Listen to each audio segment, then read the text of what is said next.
And we're live. What is going on, everybody? Welcome to the stream here tonight. Got just a hangout stream here where we're all just gonna chill for a while and talk. And I wanted to have one more stream with all of you guys before Christmas here, and do kind of a holiday hangout where we just chill and talk and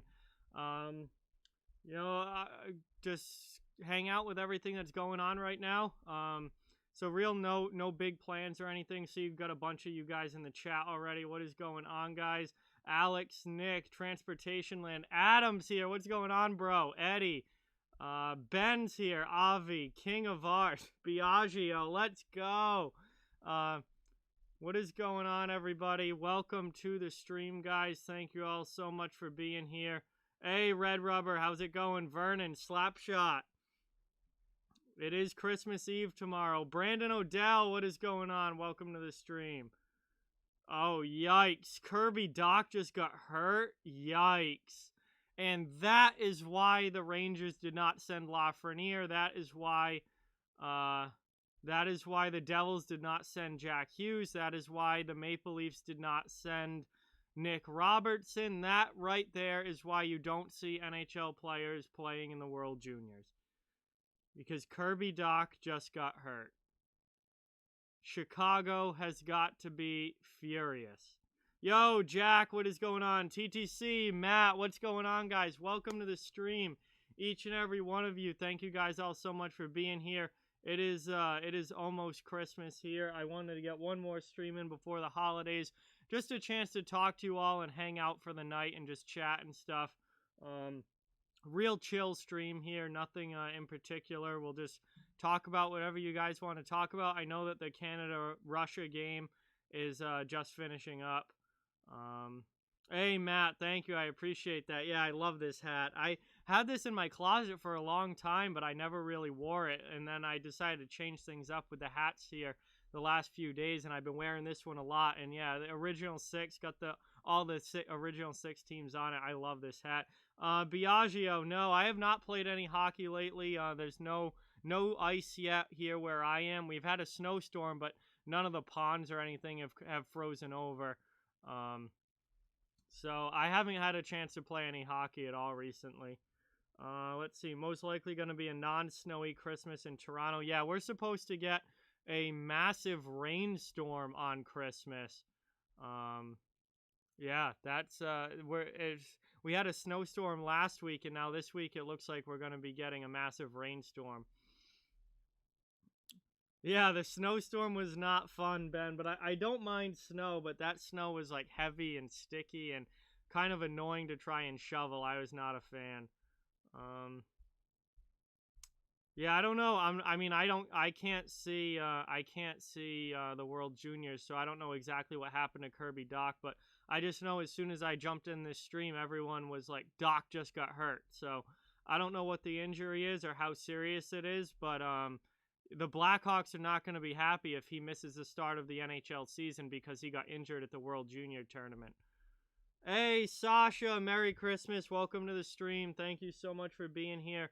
Really, really appreciate it. Hey, Matt, yeah, that's something I announced today. If you guys didn't see, 20% off in the merch store from now through the end of 2020.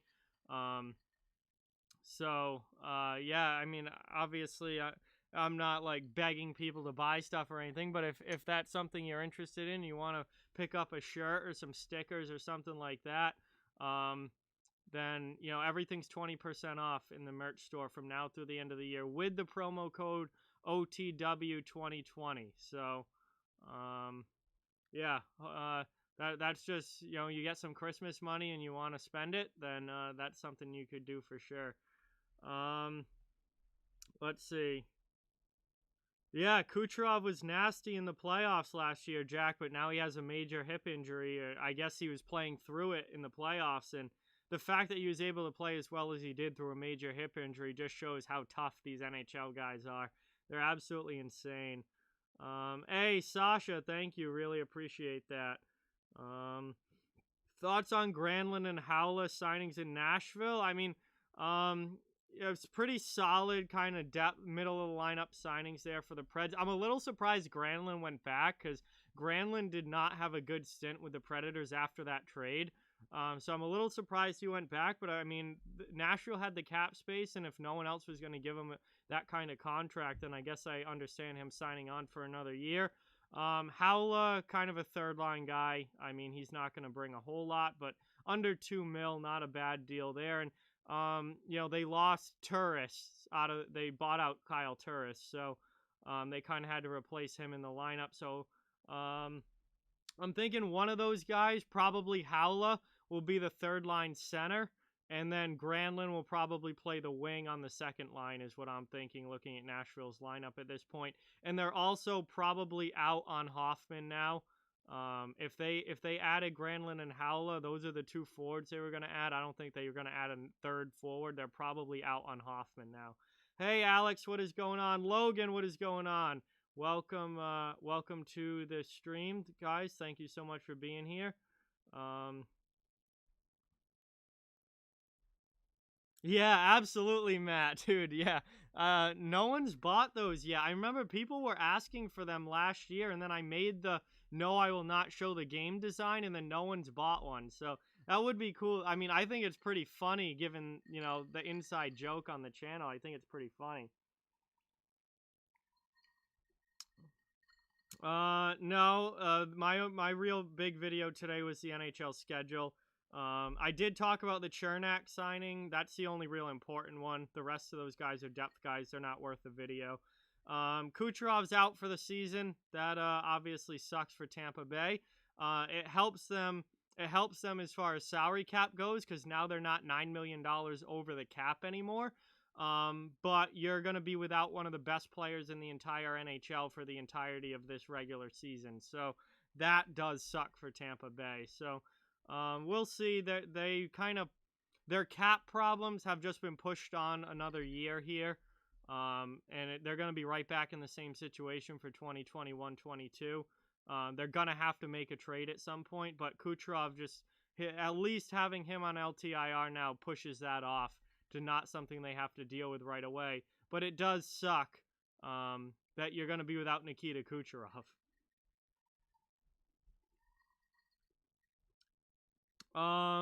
Adam, if a Pens fan told you that CC was good, they should probably not talk about hockey because they have no idea what they're talking about.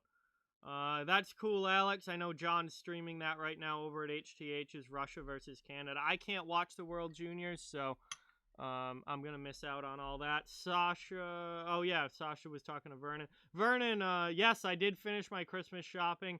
I finished it on Monday afternoon, so I've got all my gifts bought and good to go. Hey, Ben, that is awesome. Nice Carter Hart jersey for Christmas. That would be absolutely sick. Tampa is going to be really, really interesting for sure, Jack, to see how they do at the trade deadline. Cirelli's definitely going to be a one-year deal if it's that cheap, Logan, because Cirelli at market value should be making like $6 million a year. So it's not going to be. It's going to be a one-year deal if he signs that cheap. Hey, Steele, what is going on, man? Welcome to the stream. Thank you so much for stopping in. Merry Christmas to you and your family. Hope you have a great holiday and really appreciate you stopping in to hang out here for a bit. What's the big purchase for me? I didn't have really a big purchase, THG. Excuse me. I didn't really have a big purchase. I got my sisters I got them the same thing, so it's something for their room that they'll both use, hopefully. And that costs the same for each of them. And then everything I got kind of costs around the same, so there was no like big purchase. Islanders still have not signed Barzal. I don't know what the holdup is there, Adam. Now with Johnny Boychuk retired, they don't have a cap issue. At least they will next offseason, similar to the Lightning, where they're just kind of pushing things off another year. The Islanders now have pushed off their cap problems for another year, but I don't know what's the holdup with Barzal. I would think they'd at least get him signed to a bridge deal now, but we're just waiting. I don't think it's that Cirelli's not a superstar is why he's getting a bridge deal. I think it's they don't have the money to give him what he's worth on a long-term deal. If you're signing Anthony Cirelli to a 6 or 7 year deal, you're paying him $6+ million per season. And even with Kucherov out, the Lightning don't have the cap space to do that. So they're going to have to give him a 1 year deal at like 3.5. And then next offseason, you're going to be right back in the same situation. Hey, absolutely, Steel. Cannot wait. Cannot wait. January is going to be a great, great month. Hey, Ben, there you go. That is awesome. Yeah, for sure. Am I doing anything special for this weekend? No, not really. Don't have any real plans, Evan.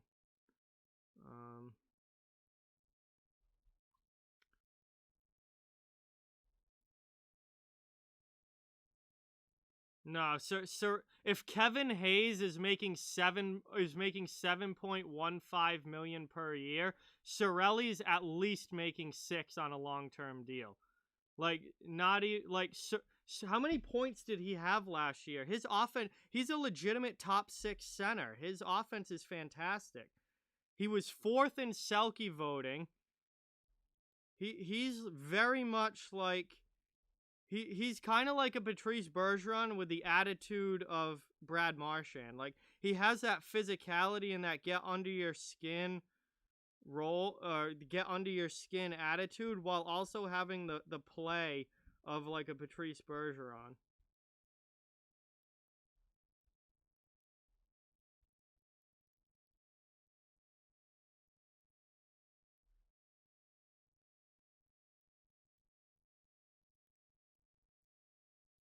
Bro, I just want to see their stats. Where are the like, this app sucks.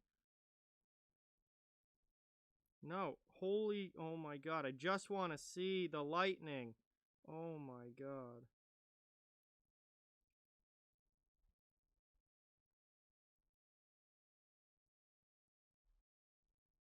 Cirelli had 44 points in 68 games last year. Like, that's a 60 plus point season that's a 60 plus point season over the course of an actual 82 games, or pretty close. That's a high 50s.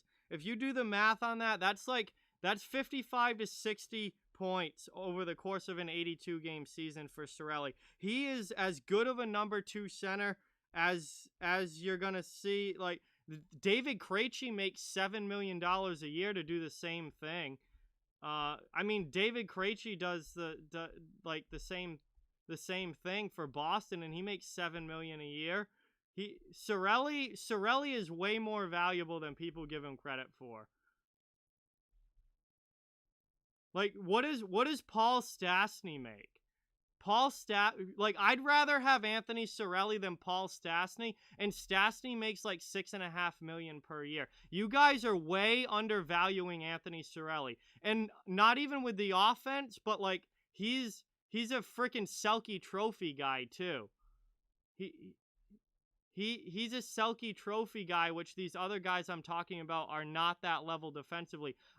You guys are way undervaluing Anthony Cirelli. This guy is a legitimate second line. He's a star second line center, and he easily should be making over $6 million per year. With the physicality, the defensive play, and the offense that he can bring, he's literally like the next Sean Couturier, probably. Cirelli is a young Sean Couturier. Like, and he's going to be making, what does Couturier make? What does Couturier make?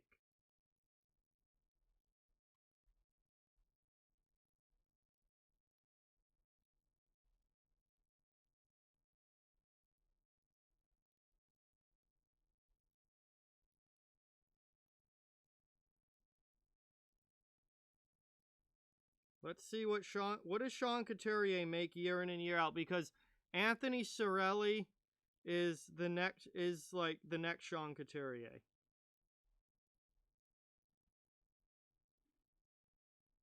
Oh, Couturier's nearing the end of his contract. He's only making 4.33 per year. Couturier's going to get a huge raise his next contract too. He's 20. He's at the end. He has 2 years left on his deal. Whatever. I don't know when he signed that deal. It must have been a while ago. See, the Flyers were smart. The Flyers locked him up before he ever reached his potential. Yeah, they signed him to a 6-year deal back in 2016, which is before he was ever at this level. And they locked him up long term while his cap hit was still low. And now he should be making close to double what he actually does.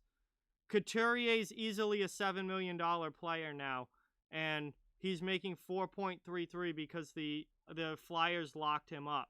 And Cirelli's significantly younger than Couturier. Cirelli's what, like 22? Couturier's 28 now. He's going to get a huge raise on his next contract. He'll be, 30 when he reaches free agency? He'll get a 5 or 6 year deal at some massive, massive price. Like, what did Matt Zuccarello get? Because Matt Zuccarello isn't even that good, and the Wild gave him some ridiculous contract, and he's over 30. Zuccarello is making some absurd amount of money. Zuccarello is making $6 million per year, and you're trying to tell me that Anthony Cirelli isn't worth that? Are you kidding? No. Anthony Cirelli is worth a hell of a lot more than Matt Zuccarello.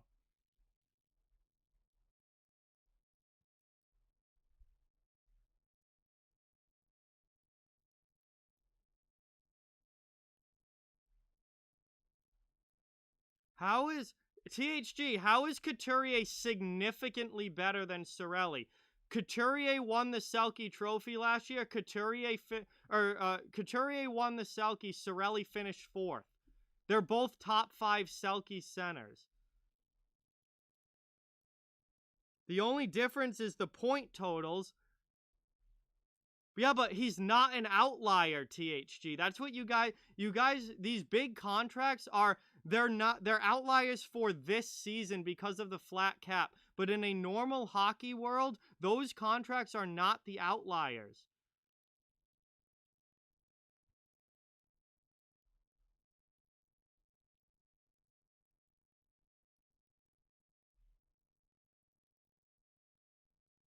Couturier had 15 more points.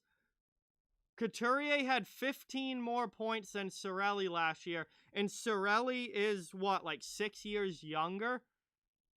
Like, Cirelli is going to be Sean Couturier.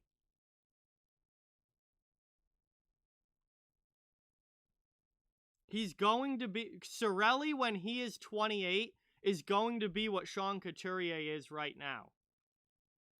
Like, that's what he's going to be. Cirelli is significantly younger.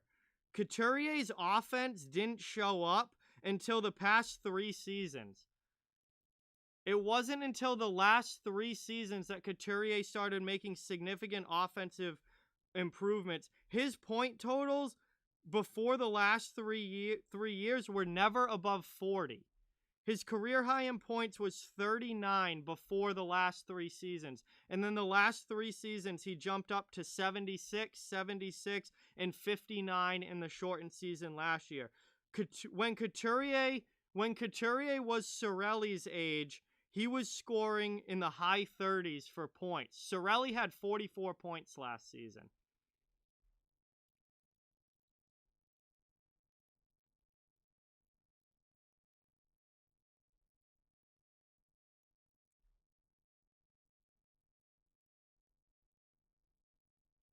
That's like Anthony Cirelli is going to be when Anthony Cirelli is 26 through 28.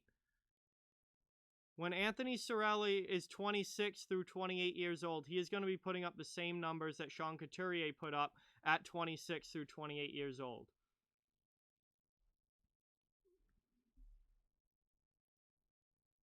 I don't want to do that math, THG, but Couturier had 59 points this year. Cirelli had 44.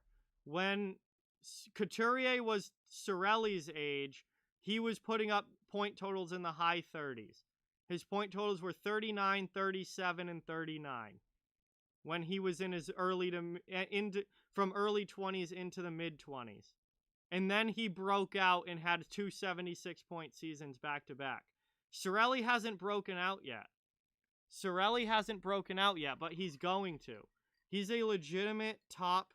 He's going to be a top line center, and he's a Selke guy on top of that. Cirelli will have at least one 70-point season in the NHL. I have no doubt about that. Eddie, there is no ice near me, and it's going to be 60 degrees on Friday, so probably not anytime soon. Hey, Kevin, what's going on? Welcome to the stream. Thank you so much for being here. Yeah, Cirelli finished 4th in voting, Logan, for the Selke Trophy last year. He finished 4th in... It was Couturier, Bergeron, O'Reilly, and Cirelli were the top 4 for Selke last year. Well, he's definitely going to get re-signed, Steele. The Flyers have, or not the Flyers, I'm reading your name. The Lightning have the cap space to re-sign him now with Kucherov out for the year. So he's going to get re-signed. But the point I'm trying to make is that he's going, on a bridge deal, he's probably going to get severely underpaid for what he's actually worth. On a long-term deal, Anthony Cirelli should be making $6.5 million per year at least. Because he's going to be an absolute star.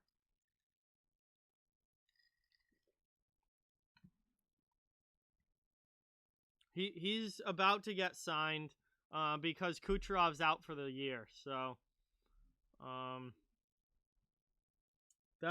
mean, obviously for Tampa Bay, you don't want Kucherov out for the year. But at the same time, it really helps your cap situation that you have $9.5 million in cap space all of a sudden opened up when you were about $9 million over the cap. So, they should be able to get Cirelli signed now, but they're just kicking the can down the road. It's going to be interesting what they do next offseason. Yeah, but none of their real big contracts come off the books next season, Logan. I don't believe. Let me pull up Cap Friendly here. I think, their big problem contracts, yeah, they've got Cedric Paquette, Blake Coleman, and Barclay Goodrow coming off the books, Braden Coburn and Luke Shen, but their big contracts, like Stamkos still has 4 years left, Point still has a couple years on his bridge deal, Palat still has a couple years left, Yanni Gourde still has 5 years left, Tyler Johnson still got 4 freaking years left on his contract, Killorn still has 3 years left, Hedman's got 5 years left, McDonough has 6 years left on his contract. So a lot of their big contracts still have a decent number of years left.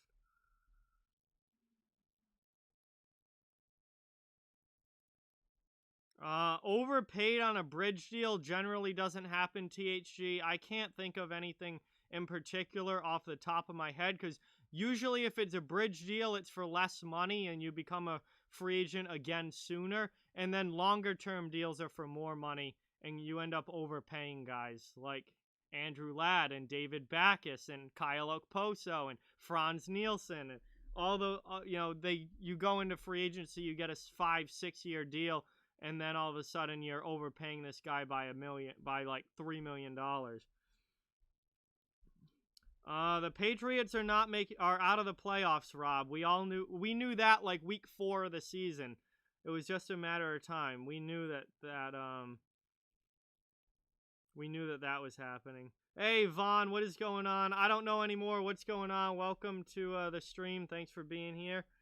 TTC is eating Oreos and milk. There you go, TTC. That sounds fun. Yeah, that's exactly what they're doing, Steele, is they're kicking the can because of the flat cap. Because when this flat cap is up in a couple of years, the cap's going to go up. and all of a sudden they're going to have a little more room to work with. So they're just trying to kick the can down the road a couple of years so they can get, by the flat cap era. And then once the cap goes up, they'll have more room to work with.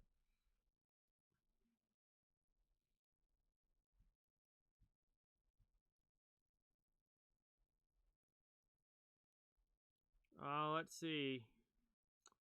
Kevin, should the Isles be worried about Barzal? I mean, they've got plenty of room to get at least a bridge deal done. So I don't know why it's taking so long, Kevin, but I wouldn't be really worried about it. They have plenty of cap space now with Boychuk gone to get a bridge deal done.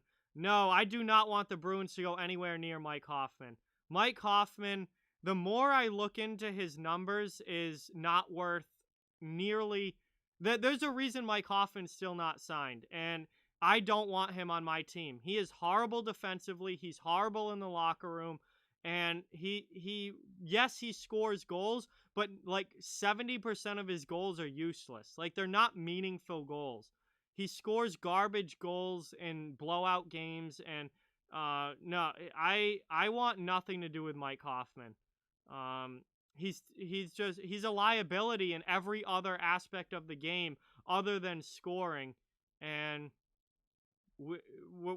I'd rather not have the liability defensively.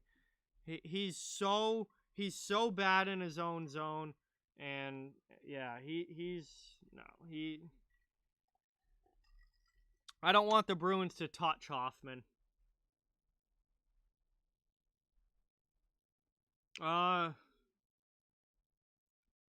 Yeah, the Sabres were screwed anyway, Rob. They're not good. The Sabres are not good. Their defense is trash. They've got mediocre goaltending. They signed Taylor Hall, but Hall was a loser in Edmonton. He was a loser in New Jersey, except for 1 year.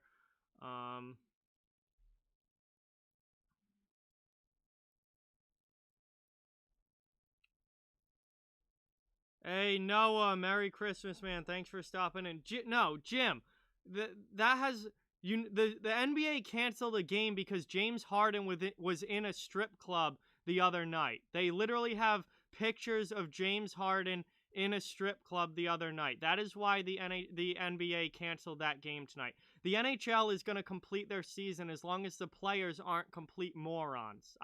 I'm not really worried at all about the NHL completing the season.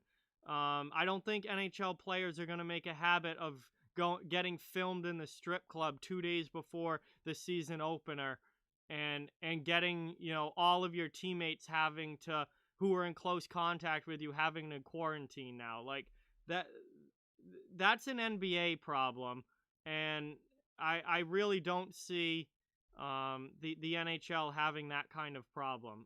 They should have no issues getting their games in. The NFL the NFL is gonna finish the season. They're gonna be fine. Are there gonna be positives? Yes. Are they gonna shut the season down? No. They're gonna plow through it like the NFL did and the MLB did, and they're just gonna keep going. And that's what the taxi squad is for. That's the new roster thing for this year. Is the taxi squad. The taxi squad is literally made for instant call-ups. So when you have a guy test positive and he can't play for 2 weeks, instant call-up from the taxi squad. That's what it's there for. That's why the NHL put it in. And they're going to have a much more fluid roster of going from active roster to taxi squad and back when they need it. NBA players have way different personalities than NHL players. Absolutely. The NBA is just such a showboat, arrogant, just like we do what we want. We're super rich. Their whole attitude is completely different than the NHL. Those guys are in clubs every single night. They're out there just hooking up with as many girls as possible and like at the bar. I mean, hockey players can party, believe me. There's no doubt about that. But I don't think the NHL guys, they're focused on winning a Stanley Cup. Like, they play hockey to win the Stanley Cup. Basketball players are more worried about being famous than they are winning, really caring all that much about actually playing. Whereas the NHL guys, I think if you tell them, like, you can't do this, they're not going to do it because they want to keep the season. They want to win the Stanley Cup. They're here to win the Stanley Cup. NBA players are just all about the money and fame, and they couldn't. Basketball is just their route to get to money and fame, but that's not really what it's about for them. Yeah, Bills have been fantastic this year, Rob. Huge congratulations to them. I'm a huge fan of Josh Allen, and I love that Bills team. They've done a phenomenal job this year. What are the odds Hall gets dealt from the Sabres? It will depend on if he wants to or not. THG, because he does have a no movement clause in his contract. So if he wants to get dealt, there's obviously plenty of teams out there that would probably pick him up at the deadline. Although I feel like the number would be a lot less than last year, since Arizona kind of went all in for him last year and then still stunk. So I don't know. Hall's not a transformative player. Like, I don't understand why people look at Taylor Hall like he's going to single-handedly change your team. He doesn't. With the exception of that one season in New Jersey, he's lost everywhere he's gone.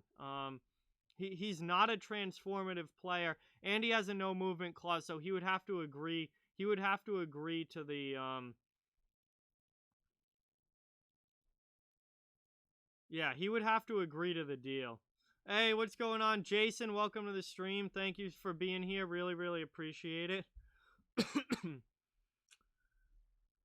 Merry Christmas, everyone in the chat. We're just doing a holiday hangout here. I've gotten pretty fired up already. We've talked. Everyone's underrating Anthony Cirelli. Everyone's underrating Anthony Cirelli. That guy is going to be a star. I said the same thing about Braden Point. If you go back on my channel, back to like I think it was the first year I did this channel, I told you guys Braden Point was going to be a superstar.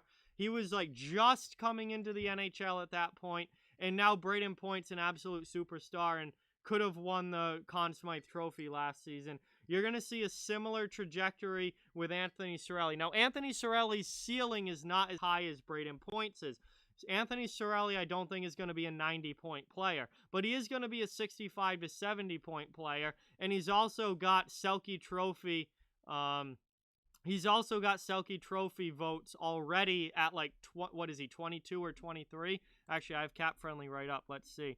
He's 23 years old. So, and he finished top 5 in Selke voting last year. So, he's going to win the Selke Trophy at some point in his career. He's going to be a 60-point player, probably even a 70-point player at some point in his career. We'll be on the lookout for Anthony Cirelli to really break out over the next couple of seasons.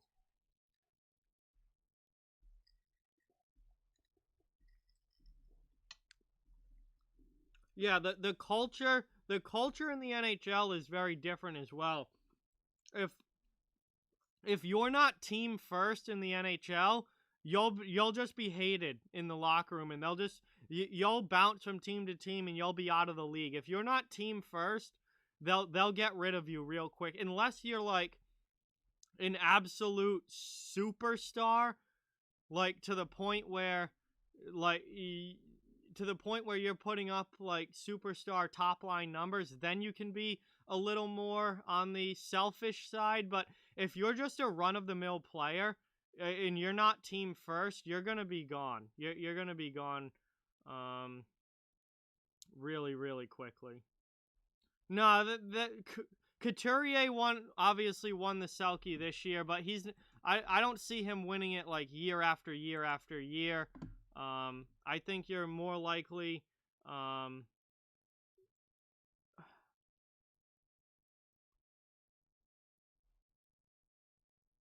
you're more likely to see, a slew of guys be in the hunt each and every year. I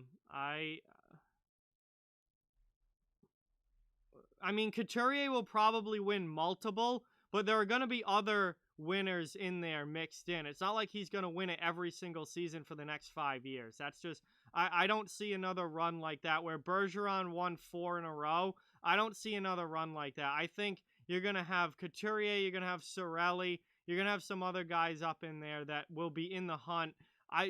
Couturier will probably win multiple, but I don't see him winning like for 4 straight seasons or anything like that. I think you're going to see other Ryan O'Reilly, I mean, still in the prime of his career, is gonna be in the hunt as well. So Cirelli's not going to necessarily have to wait to win it, because he might win it in 2 years, and then Couturier win it the year after, and then maybe O'Reilly wins it next season. I do think Bergeron's done winning it.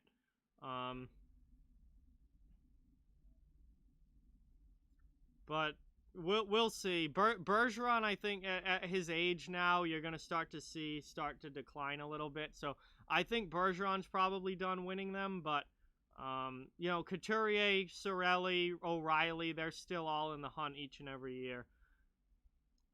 Brad Marchand is a very team first. Like, Brad Marchand does what the team wants him to do, Rob. So many people have no understanding of Brad Marchand outside of Boston. Like, they think he is like this rat. That Brad Marchand's had 100-point seasons. He's an absolute superstar player, and he's been on the best line in hockey for the last like 5 years, 5-6 seasons. That top line, really, since Pasternak's gotten there. So that line's been unbelievable. Like, so many people, like, everyone just thinks he like licks players and slew foots and does dirty stuff. Like, he gets under the opponent's skin and he scores a shitload of points. And in the locker room, he's great in the Boston locker room. There's never been any locker room issues with Brad Marchand. And, like, so many people have no understanding of Marchand outside of Boston. Yeah, Marchand's a guy that you absolutely love to have on your team. It sucks to play against him, but you love to have him on your team. Matthew Tkachuk's the same way. Matthew Tkachuk's an absolute star for the Calgary Flames. Is he annoying as hell? Yes, but that's literally his job. That's literally his job, is to be annoying as hell. But he's a nasty player. He scores 30 goals every year. Like, he's wicked good.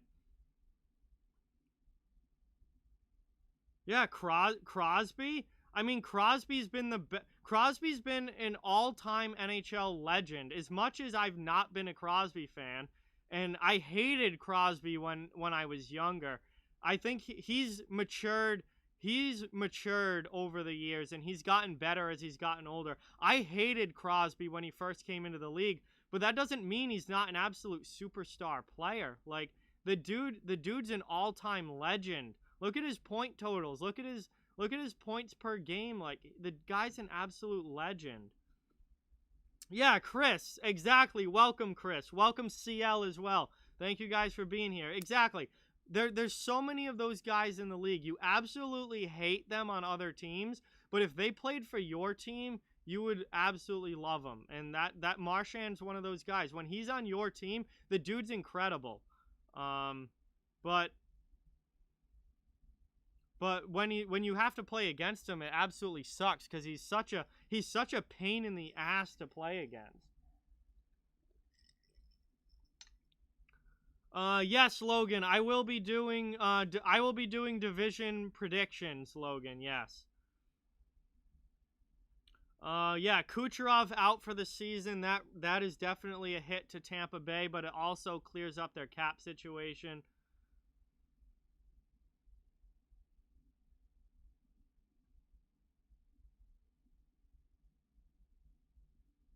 Yeah, but Rob, those guys aren't like breaking team rules and breaking COVID protocols and like going to the strip club 2 days before a game in the middle of a pandemic. Like, you don't hear about Sidney Crosby's not a locker room problem.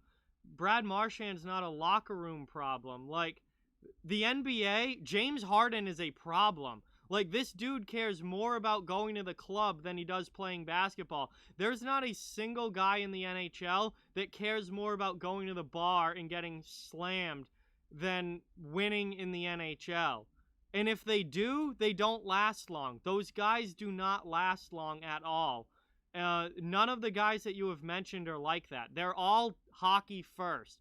And do they like to have fun on the side? I mean, Crosby's never been a party guy. Marchand is, but I'm sure the team's told him that the team has told him that you can't go out, and he's not going to, because he cares more about the team than he does himself. I mean, no, NBA players just have a totally different mentality. I can't stand the NBA. I hate basketball. I don't hate basketball. College basketball is actually pretty good, but I hate the NBA in general. And their players are just they're a whole different. They're all about the fame, and they're got horrible attitudes. A lot of guys in the NFL are the same way, and I have absolutely nothing. Does nothing for me. I take hockey players' character over NBA and NFL guys any day of the week. It's not even close. Logan, that's not true. Losing a top 10 player in the NHL is going to affect them. Losing Kucherov affects the Tampa Bay Lightning. I don't care how deep you are. If you lose one of the best players in the league, it's affecting you.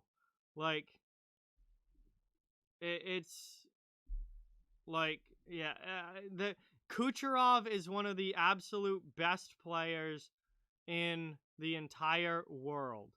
Like, the Bolts are gonna, that's a loss. That is a loss for the Bolts.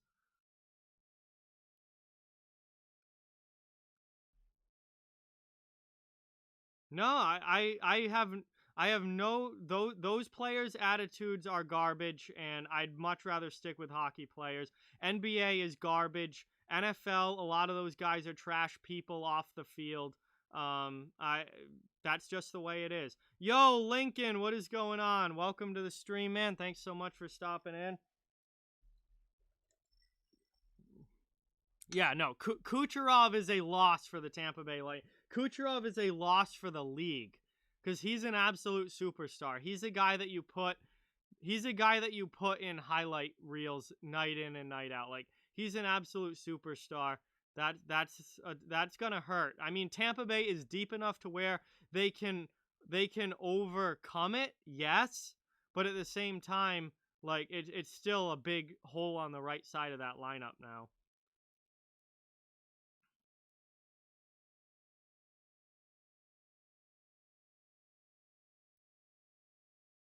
I can't stand LeBron James. LeBron James is one of my least favorite people in the entire sports world. I absolutely hate LeBron James. Yeah, Kate, welcome. CL Flyers and Pens start the season. Absolutely, that's gonna be a lot of rivalries this year. A lot of rivalries. All the play is intra-divisional. It's everything's within the division. It's gonna be absolutely sick. Gonna be really nasty, physical rivalry hockey where the teams absolutely hate each other. They're playing each other 8 times this season. If you're in the Canadian division, uh, you play each other 9 or 10 times this year. We have 10 Battle of Albertas. They have 10 Battle of Albertas between Calgary and Edmonton this year. That's going to be an absolute brawl when those two teams play. It is going to be hockey at the absolute best. I absolutely cannot wait. It's going to be absolutely fantastic. These teams are going to absolutely hate each other. It's going to be real hockey finally. It's going to be real hockey, probably more so than we've seen in recent history in the NHL. There's going to be some real bad blood between these teams, and it's going to make every game so much more exciting. So much more exciting. Absolutely cannot wait for it.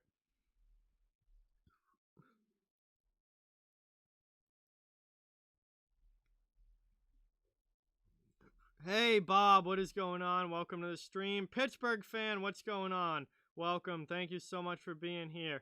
Really, really appreciate it, both of you. Hopefully you guys have a great holiday. Hey, Gaming Roblox, what is going on? Welcome. Thank you so much for being here. Hey, Matt, Islanders and Rangers to start the season. That's going to be a heck of a first game. Those two teams last year fought quite a bit and had some real physical games between them. That's gonna be a heck of a matchup when the Isles and Rangers go at it this year. Those are gonna be two teams that really get heavily involved physically. I cannot wait for that.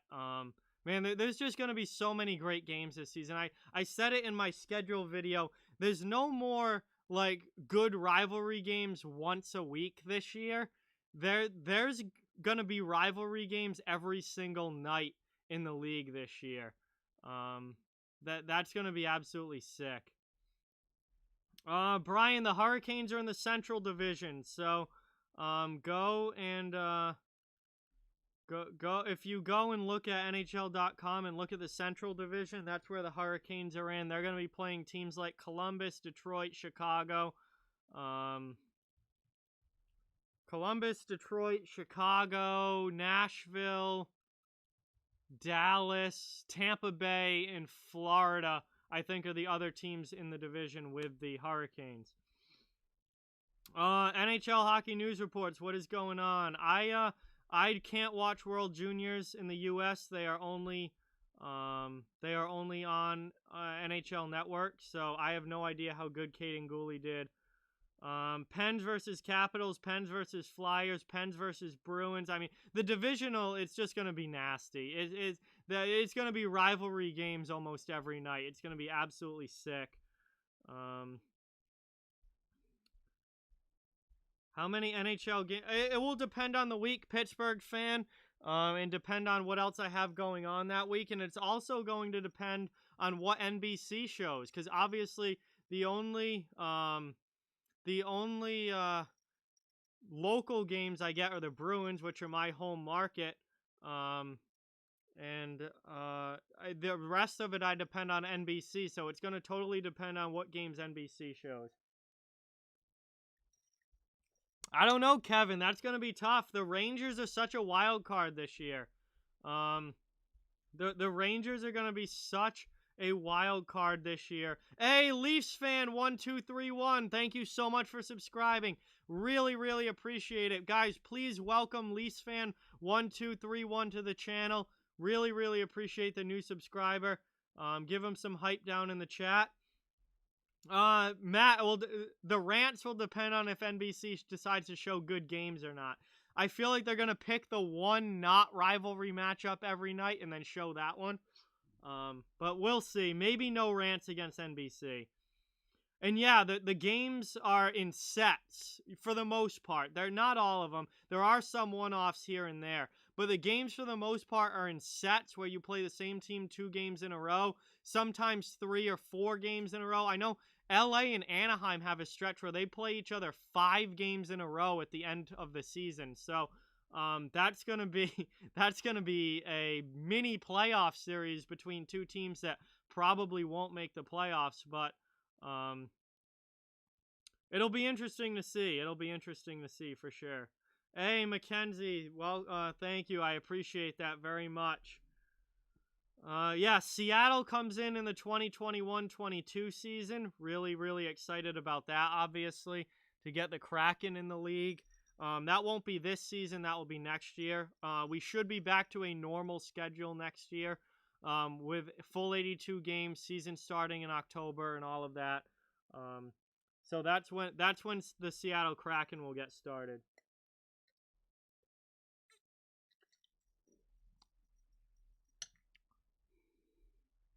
Yeah, NBC hasn't released their schedule yet for what games they're going to show, but we know that they tend to show a lot of the same teams over and over. Pittsburgh, Washington, Philly, Boston.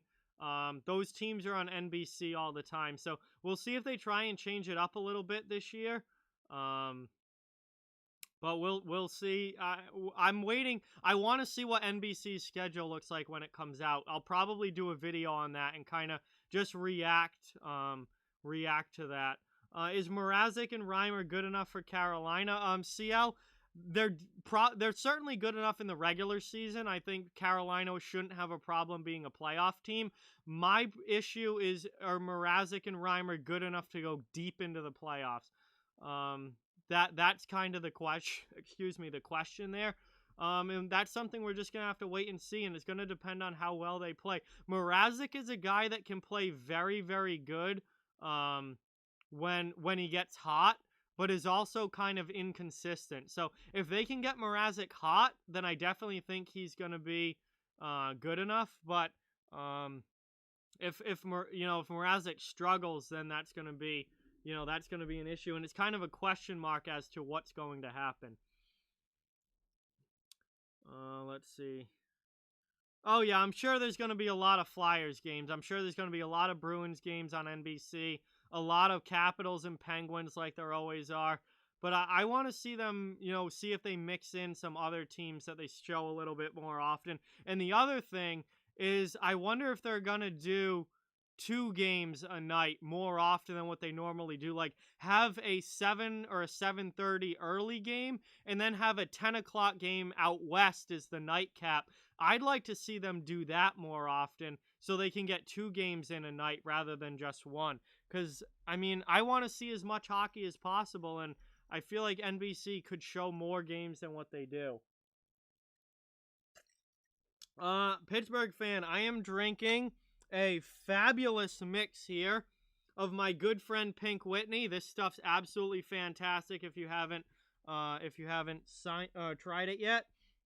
And this cranberry ginger ale. So mixed together, Pink Whitney, cranberry ginger ale, very good mix.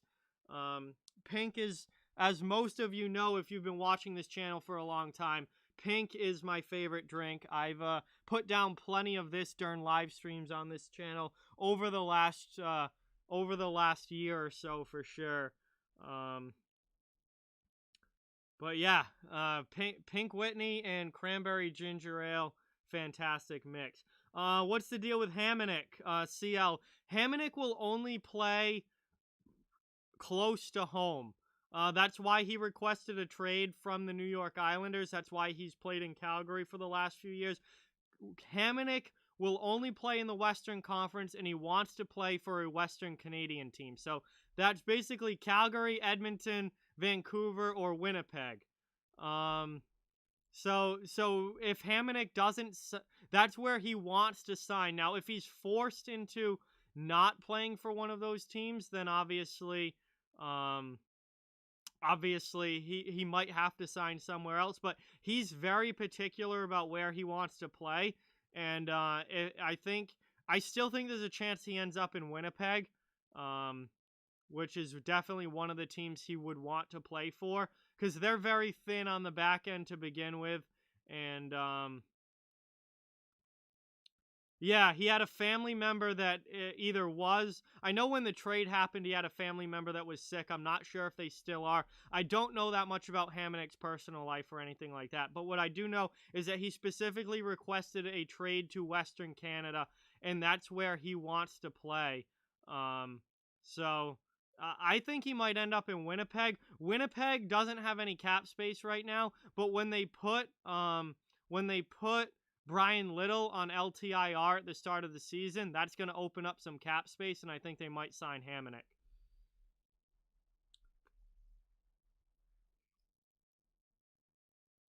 DeHaan back to the Isles. That would be interesting, Matt. I don't know. I think the Islanders might just kind of stick with... The Islanders, I think, are hoping that Noah Dobson really steps up and becomes like a top 4 guy. I think the main thing for the Islanders is hoping that Noah Dobson really takes that next step. But I guess if they were looking for defensive depth, DeHaan they could work out a deal for DeHaan possibly. That could be, he's played there before. He's well liked on Long Island. That is something I think that would be possible. All right, time to, I'm almost done with this drink, so it's time to refill here. Oh, wow.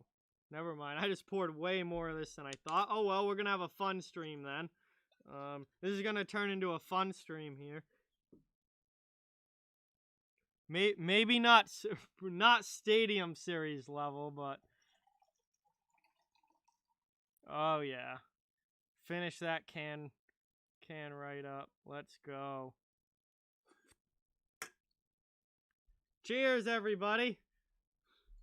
Merry Christmas, happy holidays, whatever you celebrate. I hope you guys have a fantastic holiday season, a great new year, and we're gonna be getting close to hockey here real soon. Oh, rate the mix. This is a 9 out of 10. I'm not going to give it a 10 out of 10 because I feel like it, I don't want to call anything perfect, but this is a 9 out of 10 mix, Matt. I started the stream at 8 o'clock, Mackenzie. 8 o'clock, so we've been going for just under an hour now.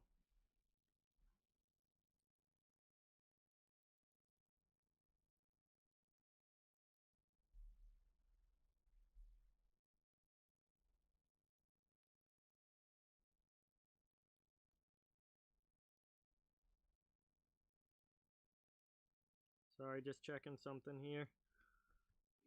All right, so. Oh, Red Rubber has to wait 9 months to drink. So yeah, drink some eggnog. Eggnog is good. I'm a fan of eggnog. Don't have any here tonight, but I am a fan.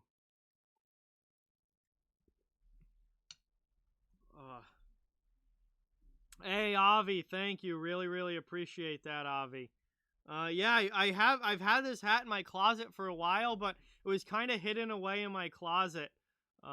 Never really wore it all that much, and then I was wearing the same hats over and over, so I went into my closet to break out something new, and I was like, oh wow, I gotta start wearing this. So I've been wearing this one for the last few days. Eric, Barzal's not a true free agent. Barzal's a restricted free agent, which means the Islanders own his rights, which means he's going to be going back to the Islanders. It's just a matter of time until the deal gets done. He's not an unrestricted free agent who can just sign anywhere he wants. The Islanders have the first crack at re-signing him. It is kind of weird that they haven't signed him yet, but yeah, I don't know. I don't know what's going on. Yeah, absolutely, Steel. Cannot wait for hockey to get back. It's going to be so much fun. Yeah, Team USA beat Finland 3-2 last night in their pre-competition game. Canada and Russia, that game's probably over now. They were on when I started this stream, but that game's probably over now.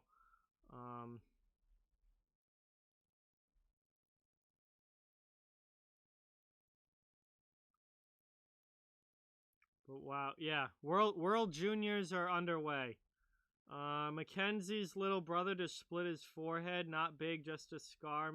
Oh wow, damn, Mackenzie, that's not good. Hopefully your brother's okay. Obviously, getting hit in the head is not great. Not something that you want to see.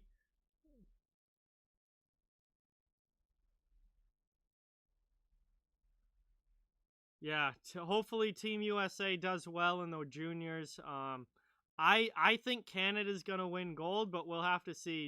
USA is going to be right up there. Russia's going to be up there. Sweden and Finland are always competitive. So, yeah, it's going to be a fun tournament. Unfortunately, in the US, it's only on the NHL Network in the US, which sucks because most people can't watch it. But certainly going to follow along for sure.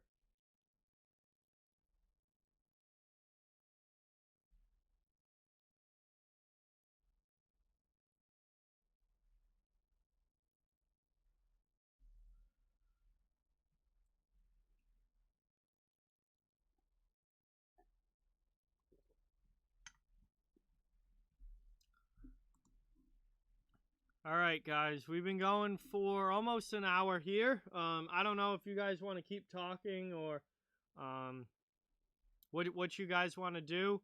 There's not a ton of people here. I mean, I can go for another half hour or so if you guys want to. If not, we can end the stream here at the 1 hour mark. I just want to get it. There was nothing really on the agenda tonight. I just wanted to get a stream in before Christmas, get a chance to say Merry Christmas and Happy Holidays to all of you guys. Wish you guys a great week and hopefully a great holiday season. And wanted one last chance to talk to you guys. I know we've talked about some of the bigger news things going on right now. We've got the NHL schedule release. We've got all the Tampa Bay news, the signings, and then Kucherov out for the year. There's there's been a good amount of news here over the last couple days since the NHL announced that it's coming back. No, Pittsburgh fan. There's no way for me to move. Like, my setup is very stationary. My webcam's here connected to the computer. My microphone, everything's set up on this table and really can't move. So, I really can't do a tour. I could only do that if I was like on my phone or something, but I'm not. This is a very stationary setup. Bruins stuff. There's really, most of it's on the wall, Matt. Most of it's on the wall, so I really can't move it. But I do have quite a bit of Bruins stuff. I've got a team picture from when they. Oh, I can switch the camera. Hang on, let me just move this and see. So this is my wall, guys. We've got a signed team picture from the Stanley Cup there, a plaque over there. Then over here, we've got a Tim Thomas picture, a Zdeno Chara picture, and a team picture above it. Then I've got a Stanley Cup poster here, and a Bruins great plaque next to it over there. Obviously, some signs and banners and stuff that we got when we went to the Stanley Cup parade. There's a signed picture.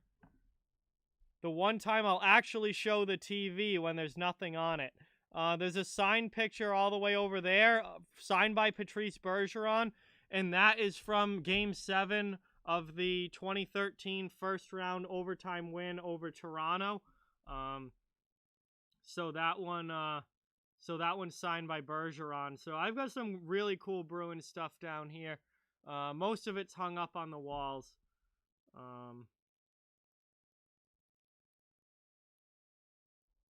Matthew, what is going on? Welcome to the stream. Thank you so much for being here. Team USA beat Finland 3-2 last night. USA beat Finland 3-2.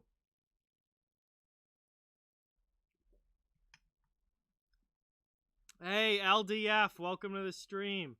Sutton, welcome. Thank you for being here. Appreciate you guys stopping in. We're just kind of hanging out, chatting here. It's just a chill hangout stream. I wanted to get one more in before Christmas and get a chance to say hi to all of you guys.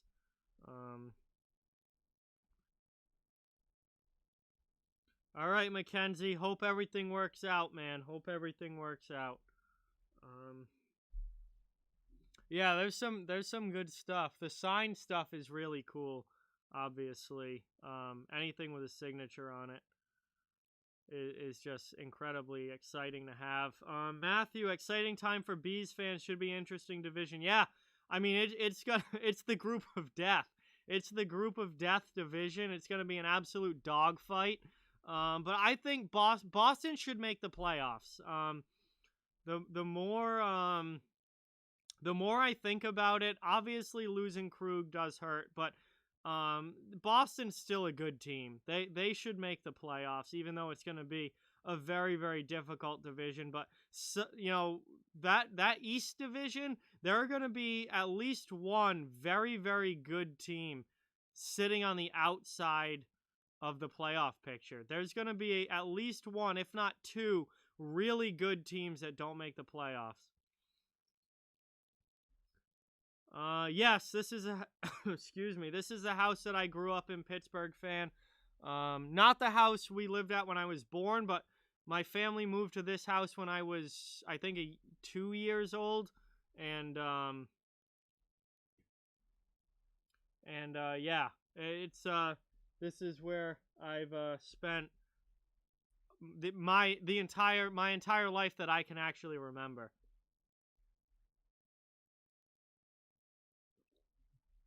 Yeah, Matthew, for sure.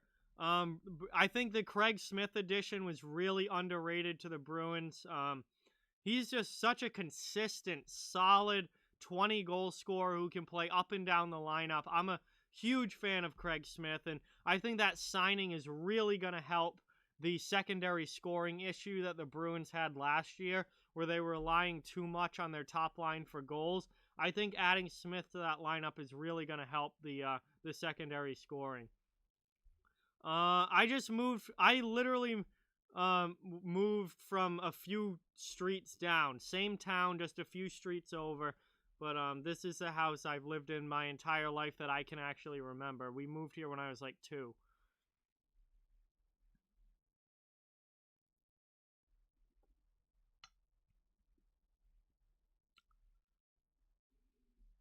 I don't need cat friendly up anymore.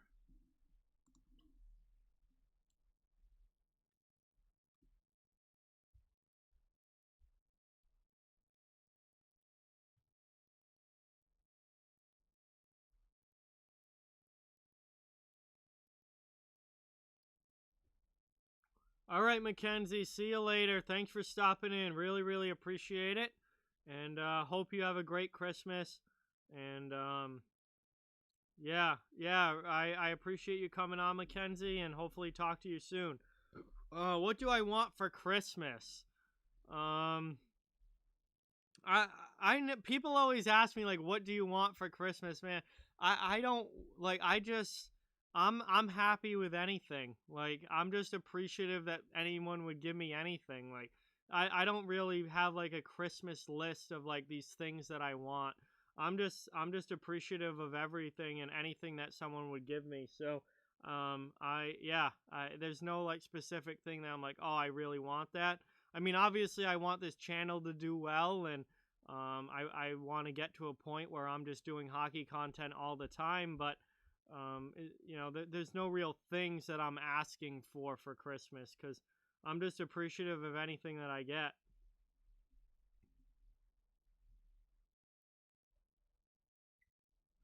All right, see you, Mackenzie. Merry Christmas. Thanks for stopping in and watching. Great to have you.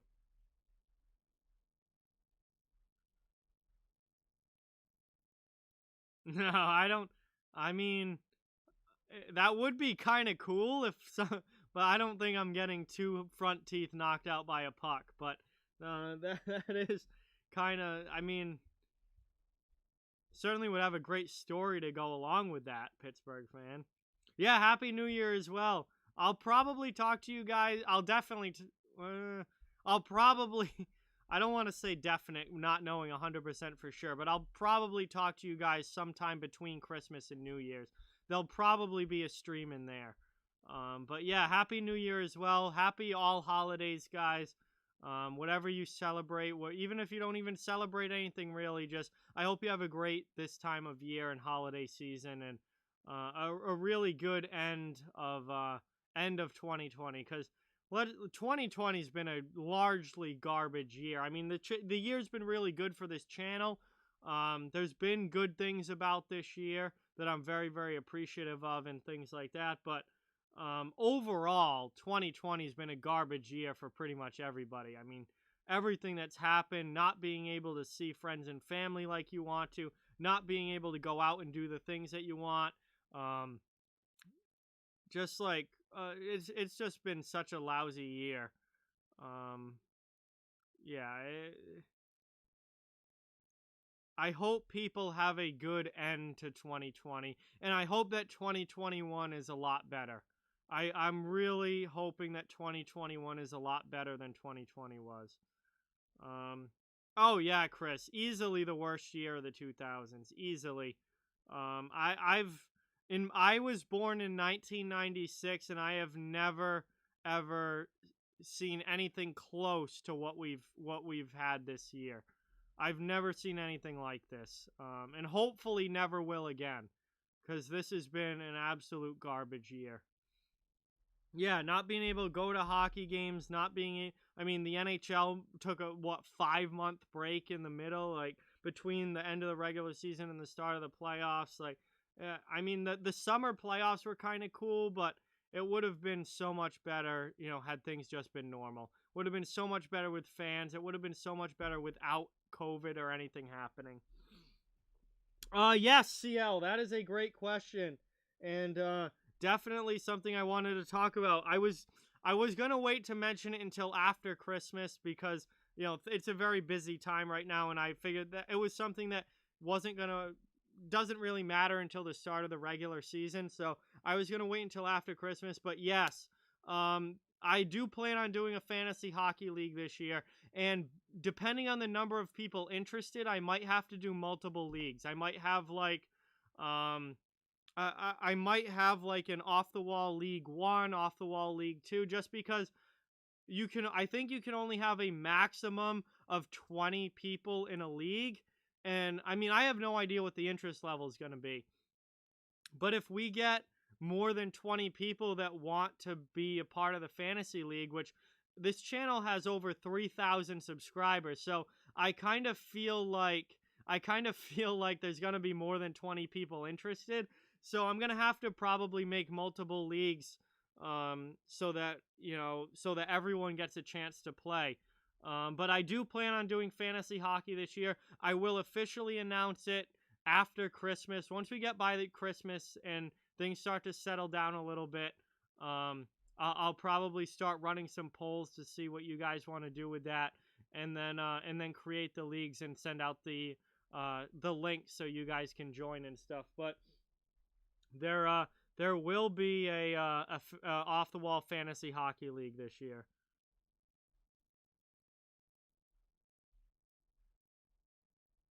Hey, Gabby, what is going on? Welcome to the stream. Pittsburgh fan, say thank you to your dad for me. My dad is also a first responder. He's a firefighter. So he's been out there on the front lines as well, dealing with, all kinds of emergencies day in and day out. But Pittsburgh fan, make sure you say thank you to your dad and to all the first responders out there. Huge thank you for sure.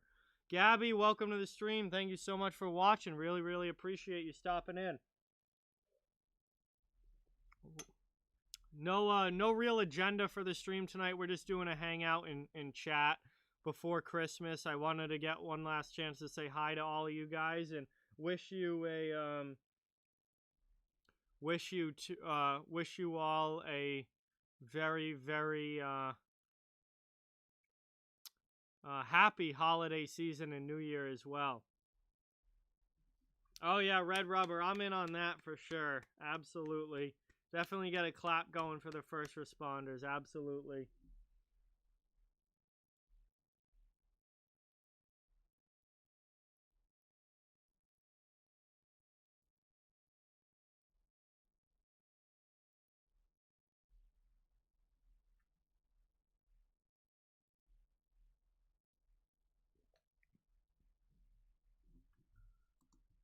All right, let's see.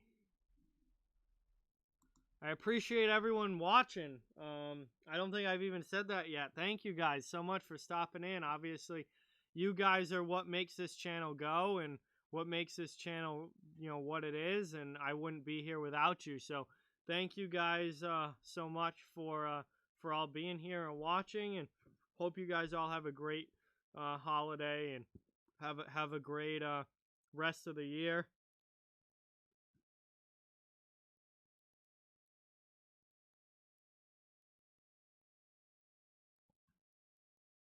Did the Canada?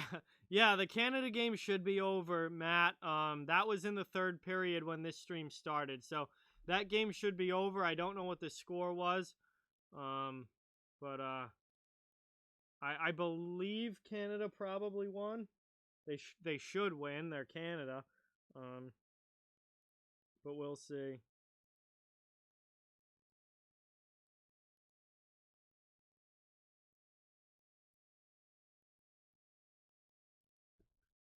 Yeah, I cannot watch I cannot watch the World Juniors. It is only on the NHL Network in the US. I don't think NHL Network has a free trial, Matt. I'm not sure on that. But I don't think that they do. If they had a free trial, I obviously would do it. Absolutely. Just to have it for the juniors and then just get rid of it after. But I don't believe they have a free trial going on. I wish they did, because I would love to be able to watch some of these junior games, but it's only on NHL Network in the US, which really sucks, because not that many people have NHL Network, so they are missing out on probably millions of viewers for World Juniors that they're just completely missing out on because they have it on a paid subscription channel, which to me makes absolutely no sense. Like, I could see like most of the games being on that, but you got to, if you're in the US, you got to at least have Team USA games on NBC or some sort of some sort of like basic cable channel like that. Like, I don't understand how you cannot televise USA games to everybody. That just that just doesn't make sense to me. But nothing I can do about it. It is what it is. And yeah. I mean, it sucks, but I'm not going to make a huge deal about it. NHL's back in what, like 3 weeks, less than a month, so I'm certainly going to be streaming NHL as much as I can. Definitely not going to be like the playoffs, though, guys. I hope a lot of you guys came to the channel during the playoffs where I was streaming literally every single day. It's not like that in the regular season. I try to do like 2 games a week, maybe 3 games a week during the regular season, but it's not going to be like the playoffs where I'm doing multiple games a day or doing like at least 1 game every single day. It's not like that in the regular season, but when playoff time comes around again, we'll get back into doing hopefully pretty much every day. But I could never do that for a full season. I just have too much other stuff going on, and there's a limited number of televised games as well. NBCSN only shows so many games. There are nights like Thursday nights, if the Bruins aren't playing, I can't watch hockey because NBC doesn't have a Thursday night game usually. NBC doesn't have a Friday night game. Their days are usually Tuesday, Wednesday, and then Sundays after football ends. So, those are really the only days that I can watch. And then obviously the Bruins on top of that, because they're my home market, I can watch any Bruins game. But, you know, that's the thing. I can't, you know, I have a limited schedule of what I can watch. Now, I do have a TV down here that I can stream from because I have a Roku, so I can stream the NHL TV free game of the day. So that kind of opens up things. Now, the stream will be behind because NHL TV is like a minute behind like a regular cable broadcast of it. But if a game is free on, like the free game of the day on NHL TV, or free game of the week, whatever they call it, if that's on, I could potentially stream that. And I would be behind, but I could still stream it and watch that game. So that could maybe open up some more games this year, but I'm pretty limited to what the Bruins / NBC schedule is as far as what games I can stream. Hey, Nathan, what is going on, man? Welcome to the stream. Thank you so much for stopping in. Really, really appreciate it. I'll probably just go till 9:30 now, guys. We're almost to 9:20 anyway, so I might as well just do 9:30. We'll have like an hour and a half stream here. I just wanted to get one more stream in before you know, Christmas, and a chance to say Merry Christmas and Happy Holidays to all of you. So remember to please hit that like button if you haven't. That helps the channel a lot and is much appreciated. Also, if you happen to be new, I think everyone here is a subscriber, but if you happen to be new, hit that subscribe button as well. It really, really appreciate it. And I thank you guys all for watching. You know, it's December 23rd. Tomorrow's Christmas Eve. Friday's Christmas. Wanted to get one kind of holiday hello stream in, to chance to talk to all of you guys. We'll probably do another stream at some point between Christmas and New Year's, so I'll get to talk to you guys again. And then we get into January, and hockey's coming back January 13th. Obviously, content on my channel is going to ramp up. It's already ramping up with all the new stuff that's been coming out. I went from like 1 video a day with some days off mixed in to now, I think, counting this live, that it's going to be 3 videos today, because I had the merch video, I had the schedule video, and now this. So content's going to be ramping up as we get closer to hockey. Tomorrow I will be finishing off-season recaps. There's only 2 teams left I have to do, Tampa Bay and Boston. Both of them will be coming tomorrow. And the off-season recap videos will be done before Christmas. And yeah, that's pretty much where I'm at right now. So I really, really appreciate all the support, guys. Really appreciate all of you guys stopping in and being here. And again, no real agenda for the video, for the stream tonight. We were just hanging out and chatting. This was just a very chill hangout stream. I did get fired up a little earlier, both about the NBA players and James Harden being in a strip club 2 days before the start of the NBA season, which now has gotten Houston's game tonight postponed because everyone that's been in contact with him is now at risk, and he was in this club, no mask, nothing. Like, just how dumb can you be? But we saw the same thing in the NFL with Dwayne Haskins. After their game on Sunday, where is he? Not wearing a mask in the strip club, hanging out with a bunch of strangers. So it just, these guys in their selfishness, it just makes me so angry. And unfortunately, that's how a lot of basketball and football players are. NHL, I don't think you're going to see that problem. I just don't. I think that the attitude and the kinds of people in the hockey culture is totally different, where everything has to be team first, and you're not going to see those guys being that dumb, I don't think. It would be very unfortunate if you do, but I don't think you're going to see guys being that stupid in the NHL, and it's just what, like, James Harden, what an idiot. What an absolute idiot. But I've already talked about that. I got fired up earlier about it. I do hate the NBA. Absolutely hate the NBA. And I got fired up about Anthony Cirelli as well, because I think a lot of you guys are underrating Anthony Cirelli. This guy had 44 points in 68 games last season and was a top 5 Selke candidate. He is going to be a Sean Couturier type player. He's only 23 years old. When he's 27, 28, he's going to be putting up 60-plus points and winning Selke trophies. So I think Anthony Cirelli's worth a lot of money.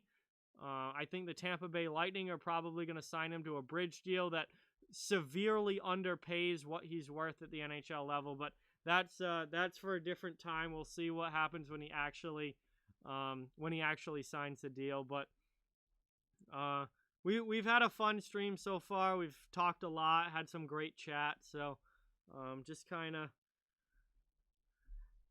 we'll do another few minutes here, and then I'll sign off for the night and give you guys one final goodbye for the night, and then we'll be back at it sometime next week, hopefully. Hey, Bella the Binger, what is going on? Welcome to the stream. Thank you so much for watching. Really, really appreciate it.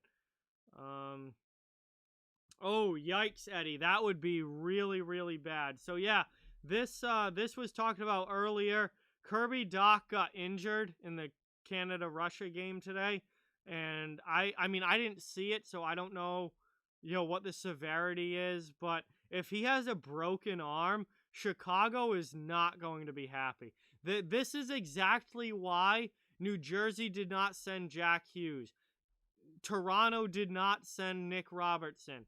The Rangers did not send Alexis Lafreniere to the World Juniors. This is the exact reason why those teams did not send their NHL caliber players to the World Juniors, because the risk of injury and the risk of getting them hurt before the NHL season starts.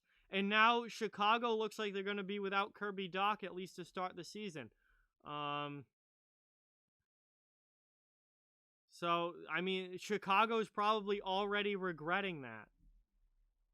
Letting him go to the World Juniors, because now Kirby Dach was going to be a top 6 player for the Blackhawks this year, and now he looks like he's not going to be able to play at least to start the season. No, Bella, no. Oh my God. He tested positive for that months ago. It's long over. When you get it, you only have it for a short period of time. Austin Matthews played in the playoffs last year. He obviously still didn't have it. Oh, Nathan just sent it to me. Okay. Here we go. Oh, no. That did not look good. Nope. That is not good. Anytime anytime you go into contact like that and then you immediately feel something's wrong, either something is dislocated or something is broken. One of those two things, I can almost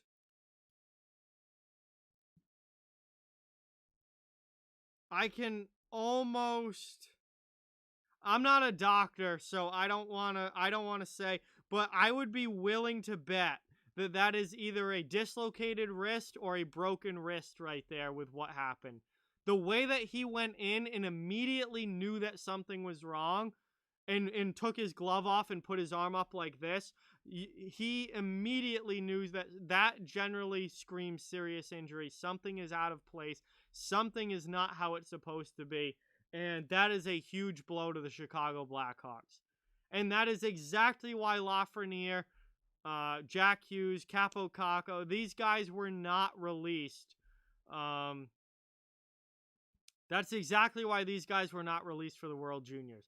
Because something like that could have happened, and that would have jeopardized their NHL season.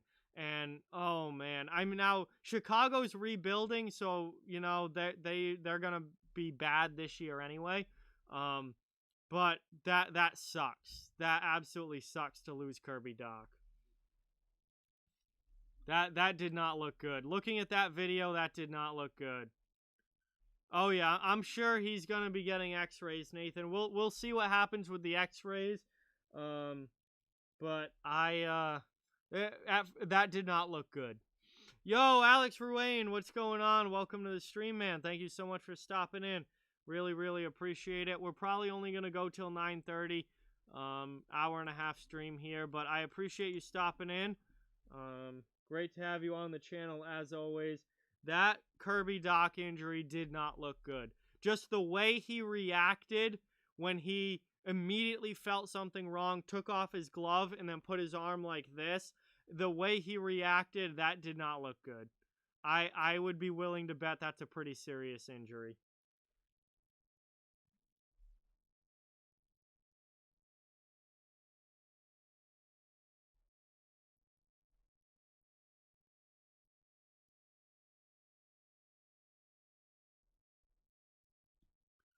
Oh, man, Chicago cannot be happy.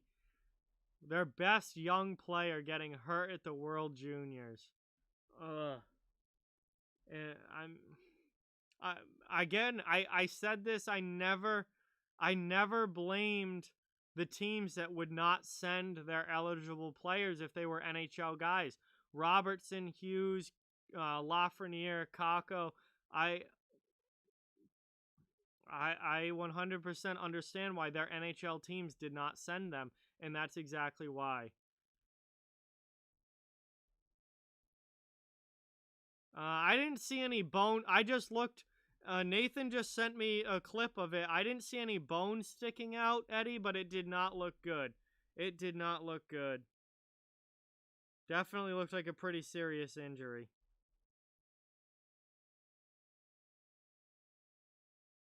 Hey, Merry Christmas, Alex. Thank you so much for being here. Really appreciate it as always, man. Hope you have a great holiday season and a happy new year as well. We're down to I'm probably going to be wrapping up here soon. Any last thing that you guys want to talk about?